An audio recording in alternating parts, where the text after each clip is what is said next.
दू बड़े तियारा। नमस्कार, आप देख रहे हैं संवाद 365 और मैं हूं आपके साथ चांदनी कुनियाल। इस वक्त हम उत्तराखंड के टिहरी ज़िले के जौनपुर क्षेत्र में हैं। जिस जगह पर मैं खड़ी हूं ये मोगी गांव है। आज की इस रिपोर्ट में हम आपको बताएंगे कि शहर के शोर से दूर कम संसाधनों के बीच भी लोग अपना जीवन यापन कैसे करते हैं, इस पहाड़ी के बीच लोग कैसे अपना जीवन बिताते हैं, उनके रोज़गार के क्या साधन हैं, इस सारी चीज़ों को हम इस रिपोर्ट में कवर करेंगे। तो आगे आप हमारे साथ बने रहिए। गांव का जीवन और शहर का जीवन जीने के दो अलग अलग तरीके हैं, जिनके अपने अपने फायदे और नुकसान हैं। गांव का जीवन जीने का ज्यादा पारंपरिक तरीका माना जाता है, जबकि शहर का जीवन ज्यादा आधुनिक माना जाता है। दोनों की अपनी अपनी अनूठी विशेषताएं हैं और जो लोग इनमें रहते हैं उन्हें अलग अलग अनुभव प्रदान करते हैं। आज हम आपको अपने इस रिपोर्ट में उत्तराखंड के जौनपुर क्षेत्र के गांव मोंगी में लेकर चलेंगे और यहाँ के लोगों की संस्कृति, रहन सहन, रोजगार के साधन, मान्यताओं के बारे में जानेंगे। मोगी गांव की एक ग्रामीण महिला हमारे साथ है। हम उनसे थोड़ा सवाल करेंगे और जानेंगे कि उनकी दिनचर्या कैसी रहती है। जी, आपका क्या नाम है? कल्पना कंडारी। अच्छा, कल्पना जी, जो ये आपका गांव है, जब यहाँ सुबह होती है तो आपकी सुबह की शुरुआत कैसे होती है?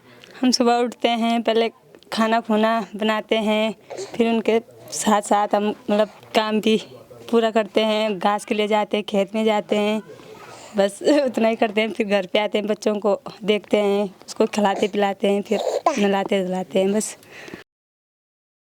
काम क्या करते हो? हाँ, क्या क्या काम कर लेते हो? मैं बहुत काम करे, 12 गो काम, साफ सफाई कर, बकरी के खाने पीने खुदा, गोबर सोर, सब काम कर। घास काटते? घास नहीं काटे अब नहीं काटते? नहीं काटते। पहले काटी? हाँ, बहुत अच्छा लगता है आपको यहाँ रहना? हाँ। क्यों अच्छा लगता है यहाँ रहना? हाँ। कभी दिल्ली, बम्बई, देहरादून जाने का क्यों नहीं सोचा? मत जा रही। जा रखे? हाँ। तो वहाँ अच्छा लगता है, यहाँ अच्छा लगता है? यहाँ लगता है अच्छा। दिल्ली में 3-4 महीने रही। यहाँ मेरी लड़की है, पर दिल्ली अच्छा नहीं लगता। हरिद्वार रही, दिल्ली रही, घर अपने घर में अच्छा लगता है। वहाँ क्यों नहीं अच्छा लगा? वहाँ तो सब कुछ होती है, घर से निकलते ही गाड़ी आ जाती है। हाँ, पकुने गाड़ी भी सब कुछ खूब अच्छो, लाड़ो पहनो, खानो पीनो अच्छो। पर पकुने वाला हमारे घर में नहीं है कुछ, हमारे घर में अच्छा है। हमारे घर में सबसे अच्छा है। हमारे घर में अच्छे नहीं, जैसे पकुंदो अच्छी अच्छी चीजें पर पसंद नहीं रहते, पसंद घर ही नहीं है। घर ही में पसंद है। हाँ। पहाड़ की महिलाओं की दिनचर्या शहर से कई अलग होती है। यहाँ महिलाएं लकड़ी बटोरने, खेतों में काम करने और घास काटने के लिए जंगली जानवरों के बीच जान जोखिम में डालकर जंगलों में जाती हैं और जंगल से आने के बाद घर के अन्य काम निपटाती हैं। हर रोज की यह दिनचर्या पहाड़ की महिलाओं की जीवन शैली का हिस्सा है। पहाड़ों की महिलाओं का जीवन कितना कठिन होता है वो शब्दों में बयान नहीं किया जा सकता, किंतु कितनी कठिनाइयों के बाद भी महिलाओं को पहाड़ से बेहद लगाव है और उन्हें यहीं रहना पसंद है। रेशमा जी, जो ये नीचे जमीन पर पड़ी घास है, इससे आप क्या करते हैं, क्या कहते हैं इसको? थोड़ा बनाते हैं, इनकी सब्जी बनाते हैं। इसका नाम क्या है? कोल्थ। हाँ। इसको आप कहाँ, मतलब और किसी तरीके से यूज करते हैं खाने में? दाल ही बनती है या और भी कुछ बनाते हैं? ना, दाल ही बनते हैं, सिर्फ दाल बनती है। अच्छा जी, आपका क्या नाम है? मेरा नाम गजीरा है। गजीरा जी, आपने जो पहनावा हम देख रहे हैं आपके हाथ में दरांती है, इस वक्त आप जा रही हैं या आ रही हैं कहीं से? थोड़ा बताएं। मैं आ रही है। आ रहे हैं? हाँ। कहाँ से? वो घास काटने के लिए। घास काटने गए थे? कितना दूर जाते हैं यहाँ से? बहुत दूर पहाड़ है। तो रोज जाते हैं या कभी कभी जाते हैं? रोज भी जाते हैं, कभी कभी भी जाते हैं। मुश्किल होता है? तो मुश्किल है ना, जब घास काटना पड़े तो परेशानी तो हो है। बोझा पड़ा लानो, बट्ठे बुढ़ी हो मैं तो बोझा भी लाने पड़ते हैं। गाय भैंस भूखी भी नहीं रखनी पड़नी है, बकरी है, भैंस है, सब कुछ है। तो जब इतनी परेशानी आपको लगती है तो फिर भी आप क्यों करते हैं ये सब? तो करना तो है ही है, रोटी कहाँ से खानी? तो पालना है, बेचना है, खाना है, पैसे लाने हैं बस, और क्या। ना तो खाना है, हैं? जी, आपका क्या नाम है? मेरो पूर्णा देवी। पूर्णा जी, थोड़ा आपके जो कपड़े हैं इसके बारे में थोड़ा बताएं। जो ये आपने पहना है इसको क्या कहते हैं, जो आपने पहना है ये? ये घाघरा घाघरा। वो खिलका। अच्छा। हाँ। तो ये आप नॉर्मली हर दिन यही पहनते हैं या कभी कभी पहनते हैं? ना वो ये हमारा परिवार। अच्छा, जो सर में आपने बांधा है इसको क्या कहते हैं? ये डांटी। डांटी। हाँ। और ये कपड़े आपने सर पे इतने क्यों रखे हैं? ये हाँ। ये रखिए उन छाने तो भैंस वाड़ मिंजी धरे हाँ? छाने आते हैं ना तब यो तब भोजा ले आना तब मुंड बता रहे हैं कि जब ये घास वगैरह लेकर आती है तो सर पर इसके सहारे से वो लेकर आती है। बस। अच्छा, उन्होंने बताया कि एक मुश्किल होती है यहाँ पर ना, तो उसके बाद कभी आपने सोचा कि शहर में जाऊं, वहाँ रहूं, आरामदायक जीवन जीऊं? तो कथाई रहनो आराम हमार किस्मत मांडो नहीं है। सही से अच्छा अपना हम तो बस गई कि सुबह घड़ी आएगी इन घड़ी आप खाणु पीणु पकाओ खाओ चल जाओ फेरी। सुबह शाम अपनी खेती करो। यहाँ अच्छा लगता है आपको? हाँ। हाँ जी, आप थोड़ा बता रहे थे क्यों आपको यहाँ रहना अच्छा लगता है, थोड़ा बताएं। हमको ऐसा अच्छा लगता है अपने यो पहाड़ में कि यहाँ ठंडी हवा है, कोई बीमारी नहीं है, इसलिए। शहरों में जाओ पानी भी ठीक नहीं है, गर्म है, बीमारी इतना फैलती है। यहाँ तो स्वतंत्र जगह है, देख ले जैसा स्वर्ग है, नहीं है बस। आपका क्या नाम है? परमिला। परमिला जी, आपकी दिनचर्या के बारे में हमें थोड़ा बताएं कि जब आपकी सुबह होती है तो सुबह के साथ साथ क्या क्या काम जो है आपको अपने नॉर्मल जीवन में आप करते हैं, हर दिन क्या क्या काम करते हैं आप, थोड़ा बताएं। क्या करना है, खेत का काम करता है, घास काटते, मिर्च पीसते, पानी भरते हैं, और क्या करना है हमने, सफाई करते, झाड़ू पोछा हैं, घास काटते, खेत में जाते हैं। यहाँ अगर हम आपसे पूछे कि यहाँ रहने में और शहर में रहने में कितना अंतर होता है, क्या क्या अच्छाइयाँ होती हैं यहाँ रहने में, अगर हम शहर में रहें तो वो क्या अच्छा होता है, यहाँ रहने में अच्छा होता है, थोड़ा आप बताएं। घर पे होता है अच्छा, हम घर के काम मानता है अच्छा, खेत का काम, घास काटना है, हाँ, मक्की मुक्की लेते, चैन पैसों पाड़ते, भैंस भैंस उसके पाड़ते, और क्या करना है हमने, खेत का काम करते हम। खेत के काम से आपका क्या क्या मतलब, आपका कभी बाहर भी बेचते हैं, कुछ दालें वगैरह बेचते हैं या यही? पौधा बेचते, जंगोर, मक्की, मिर्च, मटर, सब कुछ बेचते हम। बेचते हैं, यानी कि आपके रोजगार के हाँ, साथ। रोजगार ही है हमारा, यही है हमारा रोजगार। जी, आपका क्या नाम? मेरा नाम पिरमा पिरमा देवी। पिरमा जी जो हैं उन्होंने अपने हाथ पे मिर्ची जो है ये जिस चीज़ में ली हुई है उसके बारे में आप थोड़ा बताएं। ये जो हरी मिर्चियाँ हैं ये इसको क्या कहते हैं जिसमें आपने रखी है? ये इसका अचार बनाता है, अचार बनाते, लून मरचा पीसते, और इसको क्या कहते हैं? सुप्पा सुप्पा। हाँ, फटकते हम हाँ। हैं और क्या कर बेचते हैं और हम क्या कर कुछ मैंने जब गांव में आई तो मैंने इस गांव में एक चीज़ पर गौर किया, यहाँ की महिलाएं जो हैं मिर्ची का काम करते हुए ज़्यादा नज़र आ रही हैं। ये मिर्ची जो है काफ़ी, आप मिर्ची का जो है काम ज़्यादा करते हैं। इस मिर्ची के काम को इतना ज़्यादा करने से क्या लाभ होते हैं, क्या क्या करते हैं आप इस मिर्ची से, क्या क्या बनाते हैं, थोड़ा बताएं। अचार बना है और बेचते, खाने के लिए सब्जी बना, चटनी बनाते बस।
सूरज सिंह रावत बताते हैं कि उनके पूर्वज उन्हें बताते थे कि वो टिहरी के हिंदाव पट्टी से यहाँ रहने के लिए आए थे और पुराने समय में टिहरी के राजा ने उन्हें उपाधि के रूप में मोगी गांव में एक न्याय पंचायत दी थी।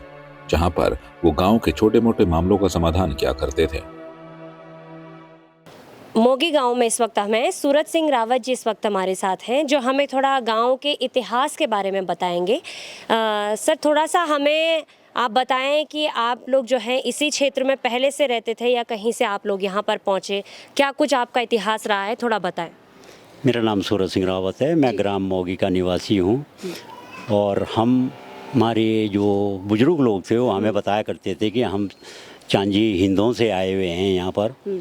और हालांकि आज के तारीख में यहाँ पर सभी कास्ट के हैं, जैसे रावत हैं, कंडारी हैं और गुसाई हैं, भंडारी हैं, कई कास्ट के हम गांव में हैं। बाकी और दास लोग हैं, दास बंधु हैं, और क्या कहते हैं नीचे जो हरिजन कहते हैं वो भी रहते हैं। और ये जो जगह है, ये जो स्थान है आपने जो देखा है, ये राजा ने कुछ हमें उपाधि दे रखी थी, क्योंकि उस टाइम टिहरी बहुत दूर थी, तब सड़कें नहीं थी, कोई पैदल आना जाना पड़ता था, तो काफ़ी टाइम लग जाता था।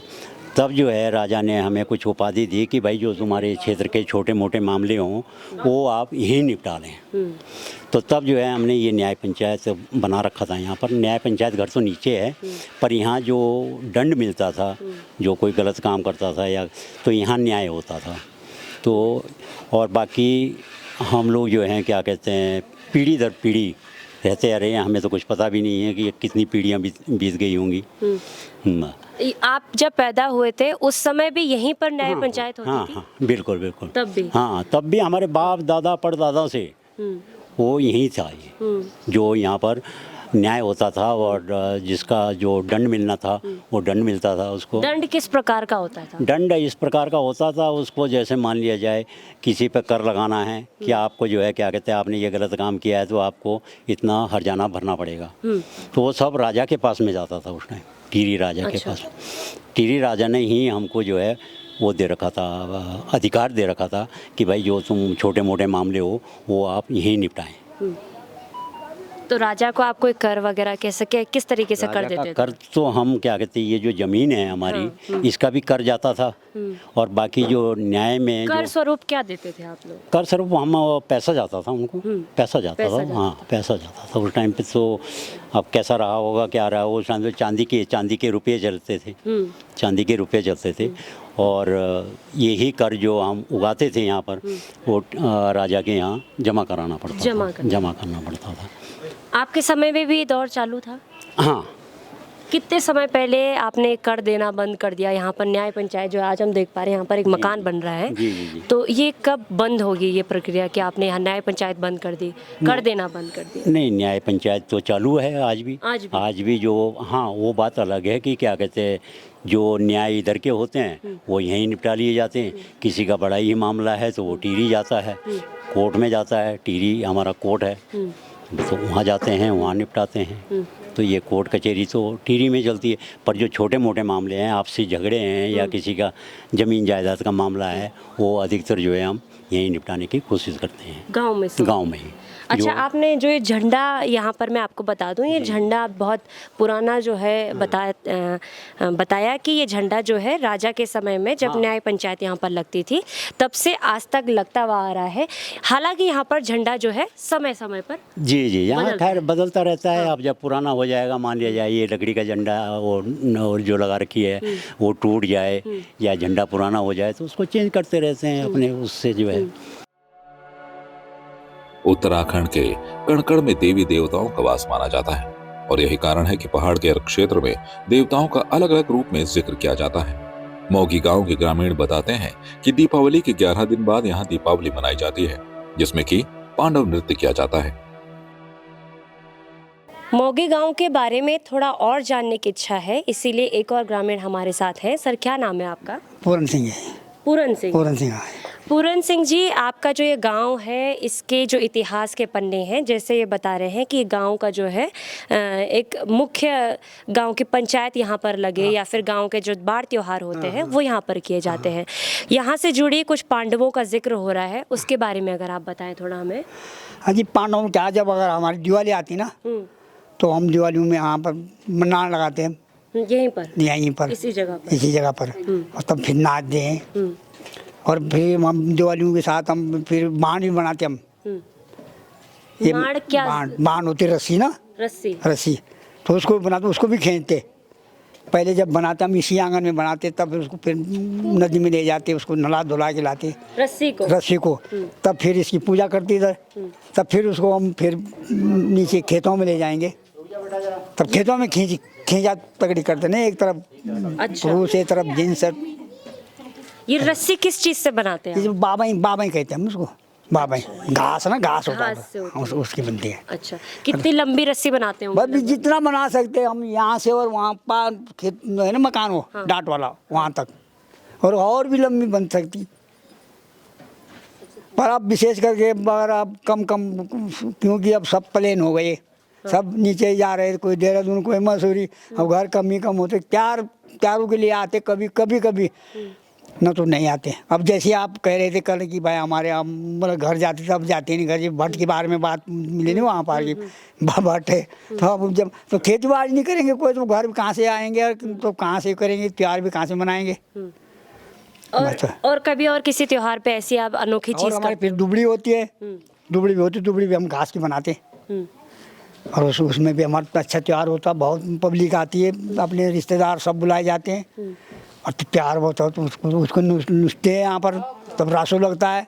अच्छा, रासो की कुछ 2-4 लाइनें कुछ बता सकते हैं? मैं कुछ अब तो 2-4 लाइनें रासो की तो आज वो होगी किसी।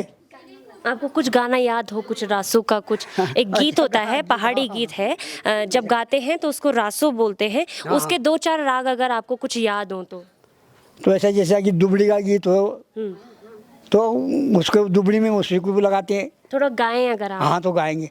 पहले दुबड़े तियार, पहले दुबड़े तियार, पहले दुबड़े तियार। तब फिर हमारी फिर उधर ना श्राद्ध लगती है। तब कहते हैं कि तब आए पीतर श्राद्ध, तब आए पीतर श्राद्ध, तब आए पी। उसके बाद में फिर अब दिवाली आएगी, जैसे कि वो गई दिवाली हो, तब उसको भी गाते हैं। उसकी कुछ लाइनें उसकी भी गा दे। हाँ, तब आए कार्तिक दिवाले, तब आए कार्तिक दिवाले, तब आए का। तब फिर अब आती है हमारी दिवाली आती। अच्छा, मतलब आप हर त्योहार पे ये यहाँ पर जो है जब भी कोई त्योहार होता है तो गांव के सभी लोग इस जगह पर एकत्रित होते हैं, एक साथ मिलकर रासो जो है, जो इस गीत को रासो कहा जाता है, वो यहाँ पर गाते हैं और एक साथ मिलजुल कर मनाते हैं। आपका बहुत बहुत धन्यवाद अपना समय देने के लिए। उत्तराखंड के अलग अलग जगहों पर पांडवों से जुड़े हुए इतिहास जो है हमें सुनने में आते हैं, चाहे वो पांडव नृत्य हो, पांडवों से जुड़ी और कोई कथाएं हों। और इस वक्त हम पहुंचे हुए हैं उत्तराखंड के टिहरी जिले के जौनपुर क्षेत्र के मोगी गांव में, जहां पर पांडवों से जुड़े हुए इतिहास के बारे में हम जान रहे हैं। इसी साथ हमारे साथ गाँव के जो 2 व्यक्ति हैं वो अपने काम काज से लौट रहे थे, सोचा इनसे थोड़ी बातचीत करें और जाने इस इतिहास के बारे में। क्या नाम है आपका? वीरेंद्र सिंह रावत है जी। वीरेंद्र सिंह जी। जी, आपका नाम? मेरा नाम खीमचंद शाह। खेमचंद साहब, जो ये इतिहास है, जैसे यहाँ पर पांडवों का जिक्र किया जा रहा है, जैसे ये है, इसको क्या कहते हैं? ये क्या चीज़ है? पांडवों ने इससे क्या किया था? थोड़ा बताएं हमें। मुंगरा जी, मुंगरा बोलते हैं। मुंगरा बोलते हैं। इससे क्या करते हैं आप? हम नाचते इससे। नाचते इसे लेके। अच्छा, थोड़ा और चीज़, आप थोड़ा पास आ जाए, हमें थोड़ा और बताएं।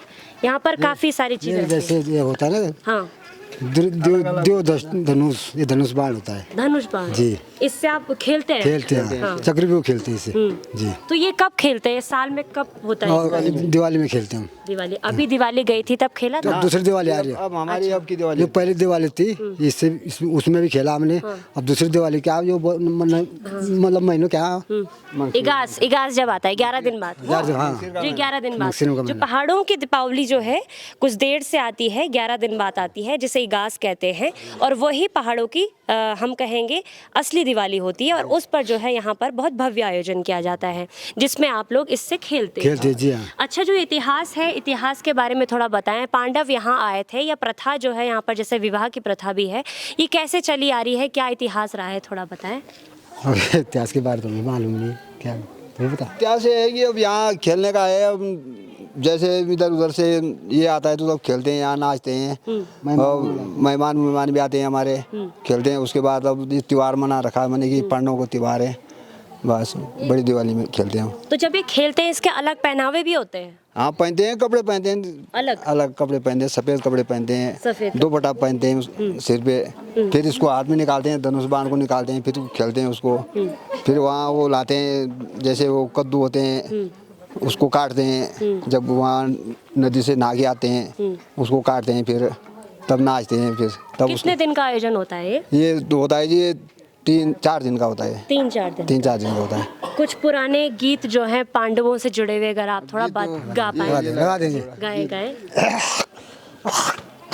गीत लगाने वाले ये हमारे साथ। ये पैदा वही जाया चौरी की कालिका देवी दुरापति, और पैदा वही जाया खाती अर्जुना भीमूषण जोदानो।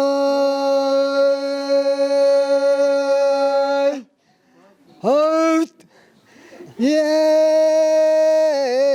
कखा डूबी गई ना भाई जी, 5 न पांडव कखे डूबी गई ना, अरे कखा डूबे भाई जी बोला दियो उधर सबाना चक्र भी चलायो। ये पैदा वही जाया मेरा खाती अर्जुना भीमूषण जो डालो।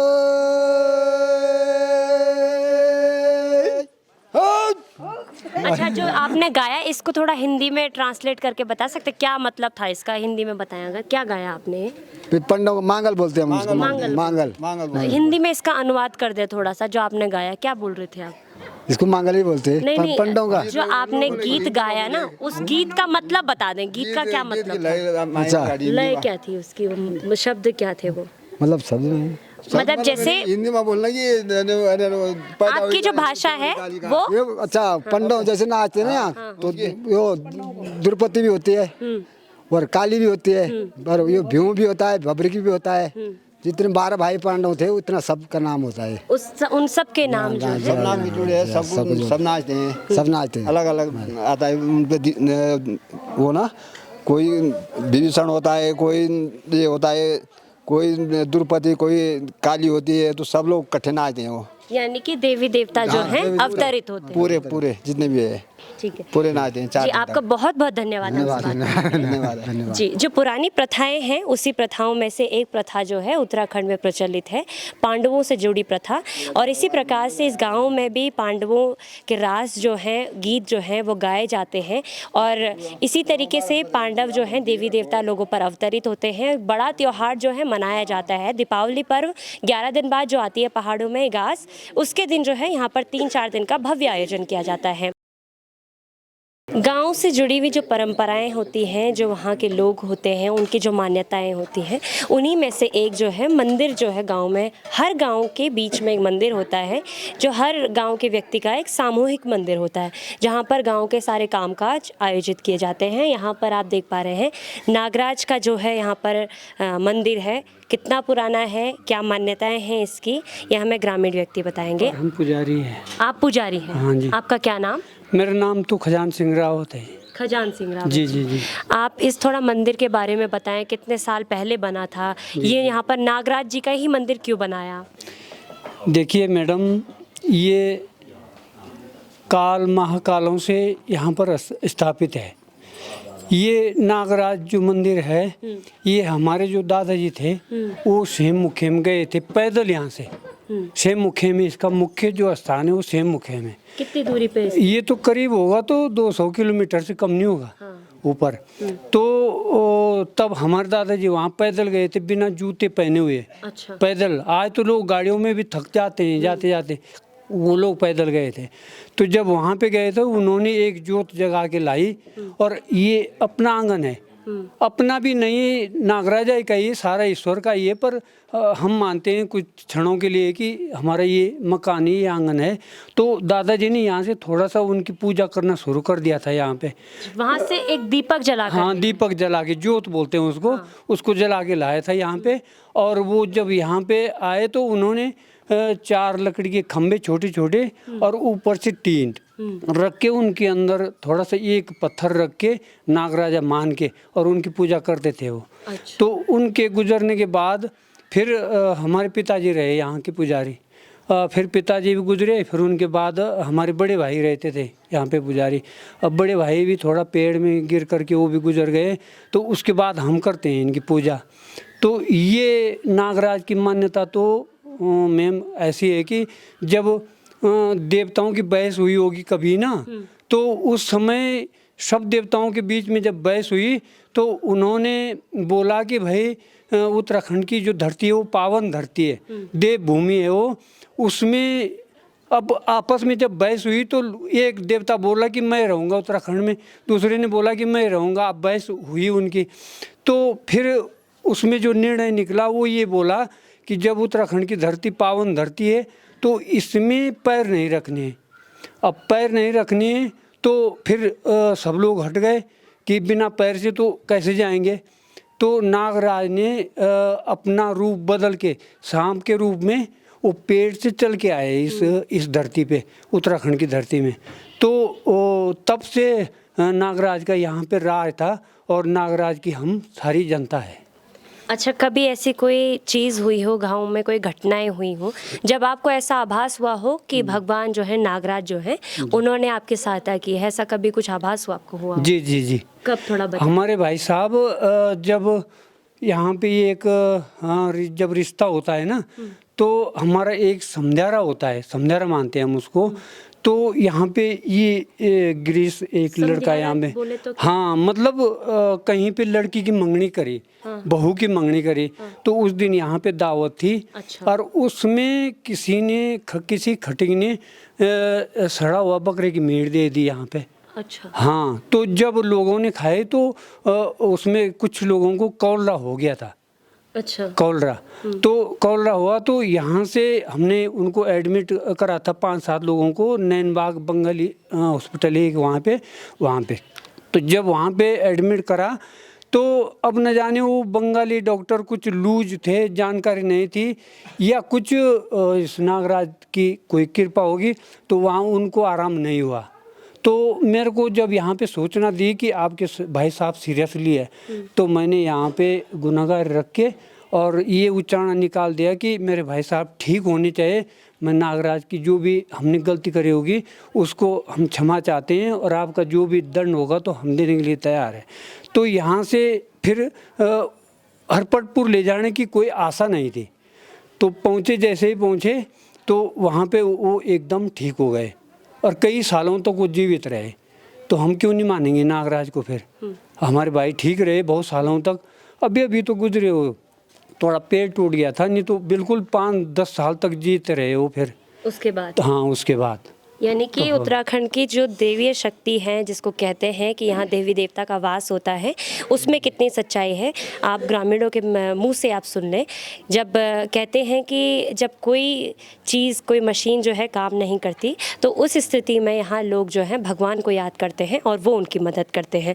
यहाँ पर जो है, जो ये मंदिर है, यहाँ पर साल में कभी कुछ आप भव्य आयोजन करते हो, कभी कुछ यहाँ के लिए बड़ी पूजा होती है, वो कब होती है? ये हमारे सबसे पहले तो बैसाख के महीने 4 गति बैसाख, उस दिन इसकी एक मान्यता है। इसका एक बहुत भव्य मेला लगता है। असली तो इसका जो शिव मुखिम के बाद स्थान ये ऊपर डांडे में, यहाँ जहाँ से वो पेड़ दिखाई दे रहा, देवद्वार का बहुत बड़ा पेड़ ये सामने पे। तो वहाँ पे 4 गति को इनके नाम से मेला लगता है वहाँ पे। वहाँ पे तो बहुत भव्य मेला लगता है 4 गति बैसाख। हाँ जी, 17 तारीख को, 17 तारीख अप्रैल को। कितने दिन का मेला लगता है? लगता है जी 1 ही दिन का लगता हो। 21 दिन का? एक ही दिन का लगता हो जी। और क्या कुछ होता है इसके अलावा, आप थोड़ा बताएं हमें। और तो इसमें जब वहाँ मेला लगता है तो पूजा पाठ करते हैं लोग बाग, और सब देवी देवता सब वहाँ पे अपना रूप दिखाते हैं। मतलब कोई अग्नि परीक्षा करते हैं, कोई लोहे की छड़ियाँ, ये जो छड़ियाँ रखी हुई है, इनसे जो लोग मीट और दारू खा के वहाँ पे जाते हैं, अशुद्ध होके वहाँ पे जाते हैं, तो देवता उनको इन छड़ियों से सजा देते हैं। वो खुद निकाल के अपने सिर पे, अपने बाजों में, अपने पीठ में वो करते हैं, मतलब प्रहार करते हैं उनका। ताकि वो दूसरे दिन गंदी चीज़ों का सेवन न करे। जी। जब यहाँ पर ये मेला आयोजित होता है या ऐसे कोई त्योहार आयोजित होते हैं तो गांव के ही लोग रहते हैं या कोई और गांव के लोग आते हैं? बाहर जो लोग आपके रहते हैं वो लोग भी आते हैं? जी जी जी। जब इसका 4 गते और 17 तारीख अप्रैल को जब इसका भव्य आयोजन होता है देवता का, तो उस दिन हमारी डोली मसराज में रहती है। मसराज में रहती है इसकी डोली ना, नाग देवता जी। हाँ, नाग देवता की। तो उस दिन सब, चाहे वो दुबई में हो, चाहे आपके किसी और अन्य देशों में हो, और चाहे अपने देश के किसी भी राज्य में नौकरी करते हो, तो उनको रात ही सपना आ जाता है कि कल वहाँ ये मेला होना है। और वो जो है सुबह बिना नाश्ता किए हुए सारे भाग भाग करके मसरास में आते हैं और डोली के दर्शन करते हैं, नागराज के दर्शन करते हैं। और उसके बाद 2-3 दिन तक यहाँ पर अपने घरों की बानिश और अपने घरों के अंदर से सफाई और अच्छे अच्छे पकवान बना करके सब लोग हिल मिल करके बैठ करके प्यार प्रेम से खाते पीते हैं और उसके बाद अपने अपनी नौकरियों में प्रस्थान हो जाते हैं। डोली केवल एक दिन के लिए आती है? डोली उस दिन जो है संक्रांत के दिन आती है। जब 17 या 16 तारीख को संक्रांत आती है तो उस दिन बाहर आती है। और उसके बाद 3 तारीख हमारी डोली मोगी में आती है और मोगी के बाद 4 तारीख को आपके ऊपर बनोगी में मेले में जाती है। बनोगी मेला बोलते हैं उसको, नागराज का। तो वहाँ चले जाती है और वहाँ से फिर आपके मसराज में प्रस्थान होती है और वहाँ पे उनका फिर भंडारण होता है। वैसे साल भर मतलब एक ही स्थान? एक ही अप्रैल को ही होता है बस जी। एक और जहां आज पहाड़ खाली हो रहे हैं, वहीं मोगी गांव में आज भी लोगों का आंकड़ा बढ़ रहा है। यहाँ आज भी ग्रामीण एकजुट होकर रहते हैं, अपनी समस्याओं का मिल बांट कर निवारण करते हैं। गांव के वृद्ध व्यक्तियों का क्या अनुभव है, पहले के समय में कितना अंतर था, आज के समय में कितना बदलाव हुआ है, वो उनसे जानेंगे। क्या नाम है आपका? सूरत सिंह। सूरत सिंह जी। कितनी उम्र होगी आपकी? उम्र तो बहुत काफ़ी हो गई। हाँ 80 पार? हाँ ना, 80 से तो नीचे है। नीचे है। अच्छा, आप बचपन से यहीं रह रहे हैं इसी गांव में? हाँ, गांव में। पहले कितने मकान थे इस गांव में? पहले तो बहुत कम थे। पहले 2 मकान थे यहीं नीचे। अच्छा। 2 क्या 3, एक हमारा 10 लोग था। अच्छा। गाने बजाने वाला। अच्छा। और एक रहोत एक कंडारी। अच्छा। आज तो 100 को दूर जाने वाले हैं। 100 के पार जाने वाला है? हाँ जी। तो लोग यहाँ पर जब रहते हैं, सब लोग जब आए होंगे अलग अलग जगहों से, तो कैसे रहे आप लोग? थोड़ा अजीब नहीं लगा लोग अलग अलग लोग आए तो? ना जी, हमने सब एक ही रहे। एक ही रहे? प्यार से रहे सब लोग। पहले से प्यार से, अब भी प्यार ही है। सब लोगों का प्यार है। अच्छा। हाँ, जब आप जवान थे तो आप अपने रोजगार के लिए क्या क्या काम करते थे यहाँ? क्या खेती करते थे? किस चीज़ की खेती करते थे? खेती करते थे पहले लोग। किस चीज़ की? ये खेती, गांव में पशुपालन, बकरी भेड़ और गाय बकरी भैंस, उन्हीं की रेख देख करते थे बस। और खेती कमाते थे बस। अब के नए लोग बच्चे बाहर गया तो आज सब कुछ वो बढ़ गया। जमाना पलट गया अब। ना तो पहले हम यहीं सब लोग, हमारा पिताजी दादाजी सब, हम तक यहीं तलक समाप्त है। हमसे आगे तो सब आगे बढ़ गए जी। खेती पहले किस चीज़ की यहाँ ज़्यादा होती थी? अब खेती थोड़ी कम हो गई या पहले कम थी अब बढ़ गई, क्या हुआ? अब तो कम होना है, जब कोई कमाते ही नहीं, ध्यान किसी का खेती में है ही नहीं। अच्छा। अब बाहर रहते हैं। जो घर में रहते हैं, 1-2 आदमी रहते हैं घर में, उनसे तो पशु नहीं पाल सकते हैं आपने। पहले एक घर का बकरी 100-200 तक थी।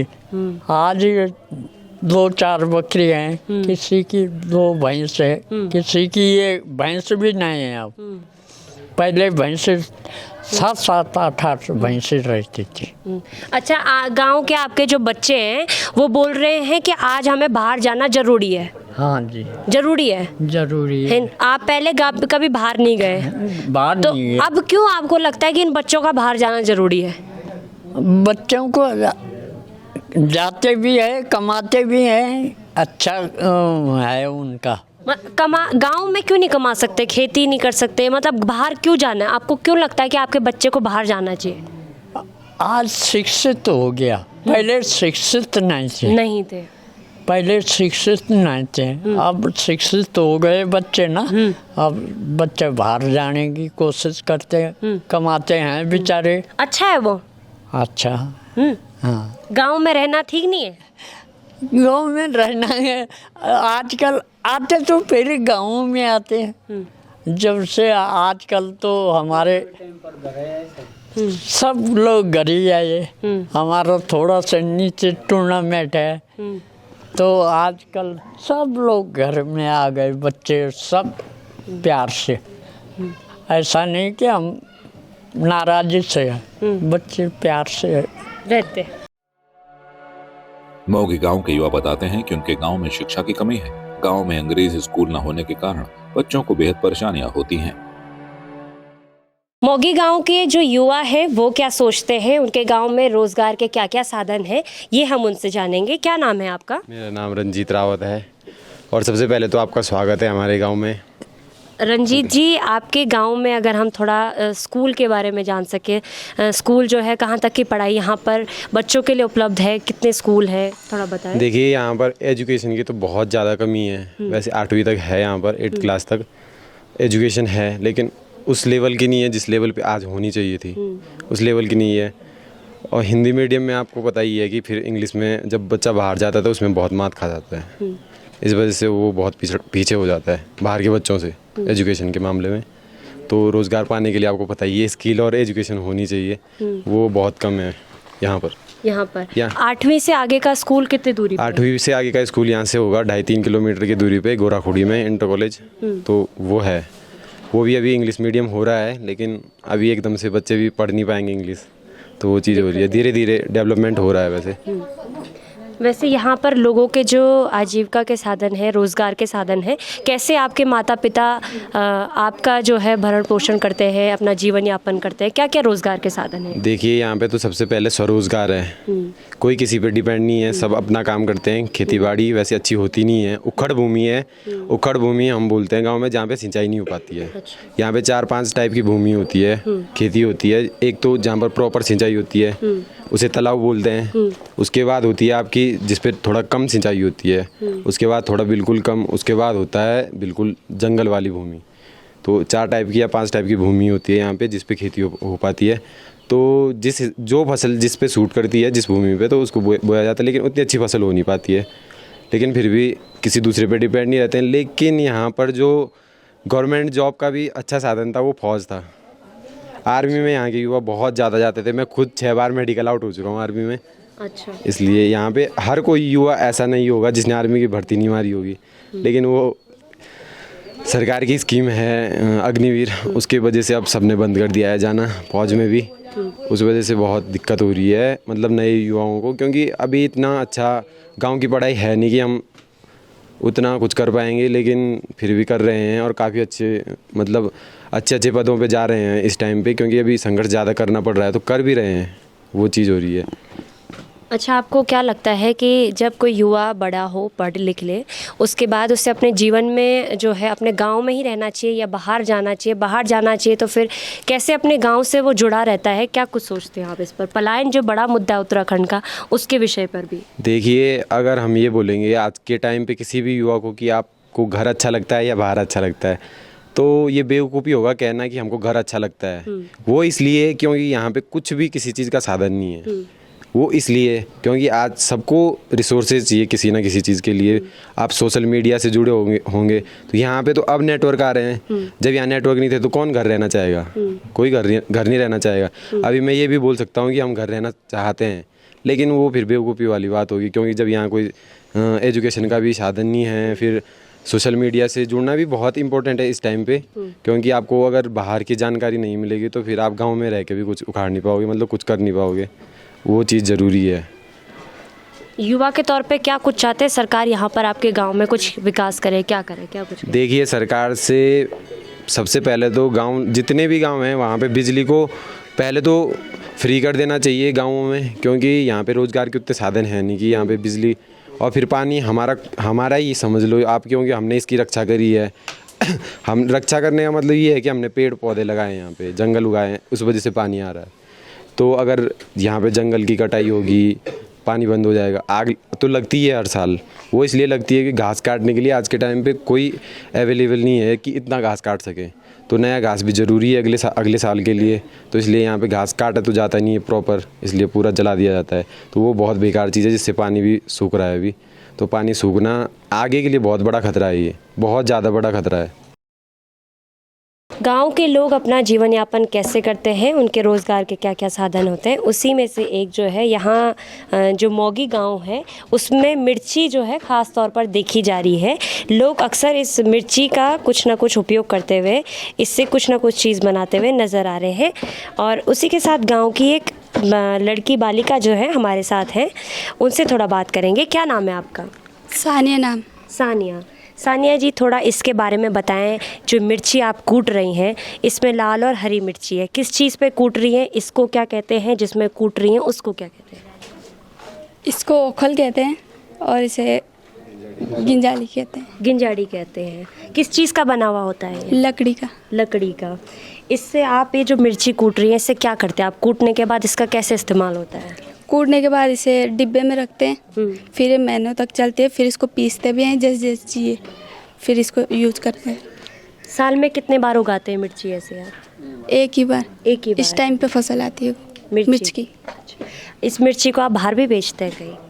हाँ, बेचते हैं। हरी मिर्च तोड़ के। आपने उगाई कभी मिर्ची? हाँ, उगाई है आपने। कितने साल के होंगे आप? मैं 18 साल की। 18 साल की। कब से ऐसे कामकाज करने शुरू कर दिए थे आपने? मैंने 8-9 साल से। 8-9 साल से। अच्छा, सोशल मीडिया तो खूब चलाते होंगे आप, कि नहीं चलाते? नहीं चलाते हैं। आजकल तो हर कोई सोशल मीडिया पे है। मन करता है फ़ोन चलाने का, जैसे रील बनाती हैं लड़कियां, वो रील बनाने का? नहीं। कभी सोचा यहाँ से बाहर जाने का, शहर की दुनिया में रहूँ, शहर में रहूँ, कैसा लगता है? काम में बिजी है बस। शहर जाने का सोचा ही नहीं कभी? यहाँ अच्छा लगता है? हाँ। थोड़ा बताएं क्यों अच्छा लगता है, यहाँ क्या क्या चीज़ें आपको बहुत अच्छी लगती है गांव में रहने की? गांव में बहुत सारी चीज़ें, जैसे त्यौहार वगैरह, यहाँ के मतलब संस्कृति, सब कुछ। थोड़ा अपनी संस्कृति के में बताएं, आपकी संस्कृति क्या है? जैसे हम जौनपुर हैं, इस जौनपुर क्षेत्र के लोग कैसा पहनते हैं, कैसा खाते हैं, क्या संस्कृति है? थोड़ा अपनी बोली भाषा में बात करें अगर। यहाँ पे मतलब जैसे पहना हो तो घाघरा कुर्ता है, और त्योहारों में ज़्यादातर वही पहना जाता है। फिर अलग अलग चीज़ें भी बनवाई जाती है, जैसे अपनी संस्कृति के अनुसार। और जैसे महिलाएं तो पहनती हैं, यहाँ की जो छोटी लड़कियाँ होती हैं जो विवाहित नहीं होती हैं, वो भी कुर्ता और वो पहनती है घाघरा। हाँ, वो भी पहनती हैं, पर कम पहनती हैं, वो सूट ज़्यादा पहनती है। मोगी गांव में इस वक्त हम थे, और इस गांव में किस तरीके से लोग रहते हैं वो हमने आपको दिखाया। इस गांव में किस तरीके से विकास भी जो है धीरे धीरे आया है, क्योंकि यहाँ के लोग जो हैं अधिकतर लोग गांव में रहते हैं। एक दौर था जब यहाँ केवल 2 मकान थे, आज ये गांव जो है 100 लोगों की पार का जो है आंकड़ा, 100 लोग इस गांव में रहते हैं। यहाँ पर आप देखें, ये पुराना जो है मकान है, और सीसीटीवी कैमरास जो है यहाँ पर लगाए गए हैं। बहुत दूर इलाका जो है ये टिहरी का आता है, उसके बावजूद भी यहाँ पर विकास नज़र आता है। ये नए मकान हैं क्योंकि यहाँ पर लोग रहते हैं, अपने संसाधनों को यहाँ पर जोड़ रहे हैं, इसीलिए यहाँ पर जो है विकास भी पहुँच रहा है। कैसी लगी आपको संवाद 365 की रिपोर्ट? कमेंट सेक्शन में ज़रूर बताएं। फिलहाल के लिए आप देखते रहिए संवाद 365। आपकी इस पर क्या राय है, हमें कमेंट कर जरूर बताएं।